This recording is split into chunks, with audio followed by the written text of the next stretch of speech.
The first thing we're gonna do is actually make some toast. I'm not gonna serve this on toast, but I like a little bit of bread when I'm eating something delish. So over here, I've got a grill pan over about medium-high heat. And you could easily do this on the barbecue. You could also do this just in a toaster.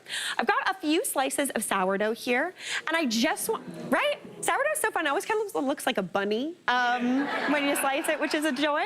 I'm gonna drizzle a little bit of oil onto here. Now, obviously, if you're using a classic toaster, don't do the oil, but if you're using the grill, feel free. I'm gonna add that into that grill pan, and I'm just looking for some char marks. Get that nice and toasty. That's gonna give a little bit of extra flavor, kind of enhance the kind of summery grilliness. Because I don't know about you, but as soon as the nice weather hits, I'm cooking outside as much as possible. Absolute dream. All right.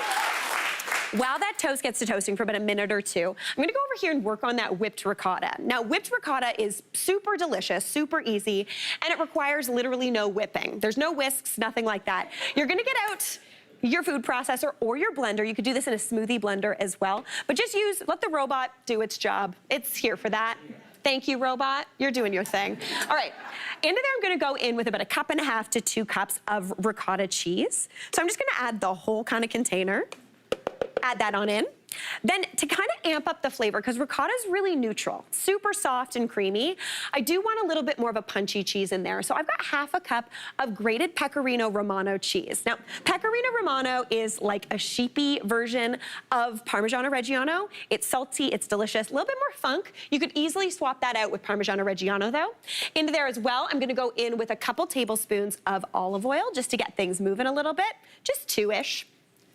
Season that up with some salt, because again, ricotta is a pretty neutral cheese, so a good amount of salt is always a good thing.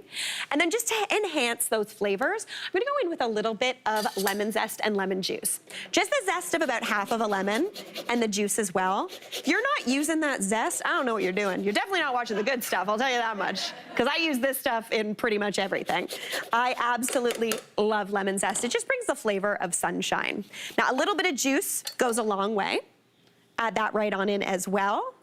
And then I'm just gonna blitz that until it all comes together and gets a little bit kind of frothy and foamy and delicious and soft. Oops, backwards, sorry.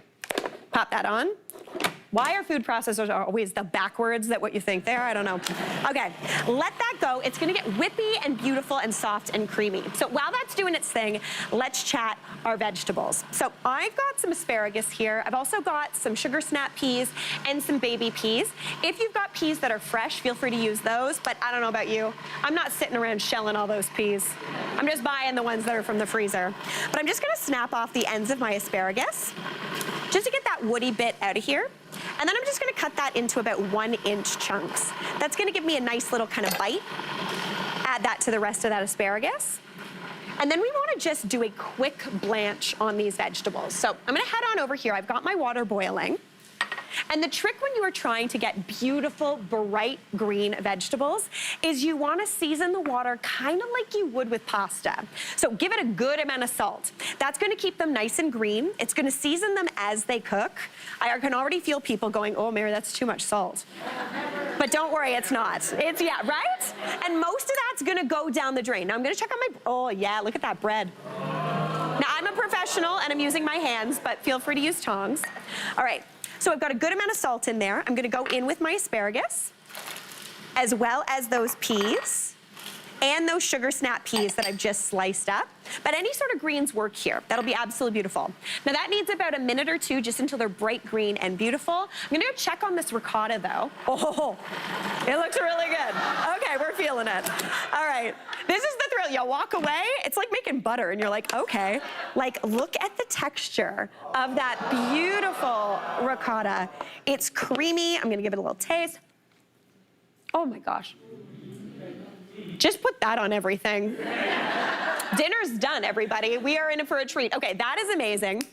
Bread is grilling, greens are doing their thing. I'm gonna work on a really quick kind of lemony kind of vinaigrette to go on these vegetables. So into my bowl, the first thing I need is a little bit of shallot.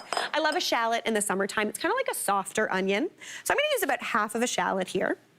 And you can slice it whichever way you want. I think I'm gonna go the long way. You can do it in half moons or the long way like I'm doing here. But anytime I'm using a shallot, my husband, is not a huge fan of raw onions. So I always like to give them a little bit of a zhuzh just to pull back on the sharpness there.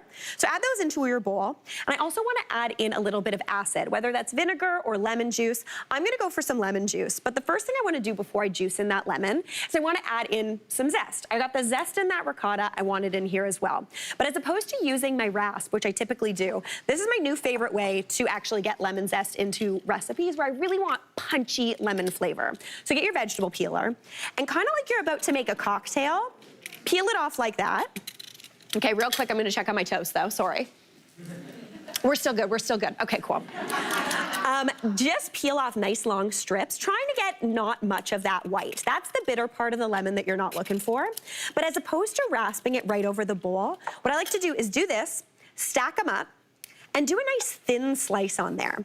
That's gonna give you little chunks of lemon. They're gonna be soft and beautiful, but you get those little hits, which is absolutely beautiful. When I am making like a lemon pasta, I'll do this as well for those extra kind of lemony pops. Absolutely beautiful. So I'm gonna add that right on in. This is also delicious if you do this in like a tuna pasta salad or something like that. Makes you look a little fancy. You're like, ooh, there's lemon in there. What a delight. All right, now I'm gonna go in with some lemon juice. If any pips get in, don't worry, just don't tell anybody. It's fine. Oh, that lemon's a toughie. Okay, cool. Add in the juice of about one, unfortunately, whole lemon for me. Oh. This is just an excuse to show off that I can do like 2 push-ups, no big deal. Yeah. Looking great. Season that up again with a little bit of salt, a little bit of pepper as well. And then I'm just gonna add in a little bit of olive oil. If you wanted to, you could also do in some chili flakes or some chilies if you're growing those in your garden. But you don't need much here because we don't want too much. All right, now I'm gonna grab that bread out of this pan because it is looking toasty and delicious. So that I'm just gonna transfer over to my board, doing its thing. And these greens are looking bright and fresh. So we're gonna grab these out of this pot, but as opposed to just draining them, I'm going to pop them into some cold water. Now, if you had ice water, that would work really well. I'm in a bit of a rush today, so I'm just going into cold water. That's gonna stop that cooking process and keep them nice and bright and green like they are right now. So just get them out as quickly as you can. Give yourself a little greens facial while you're doing it. Perfect. All right, that looks great. Then I just wanna get these out of this water. Do you see how bright and green those are? They are stunning. That's how you celebrate the season.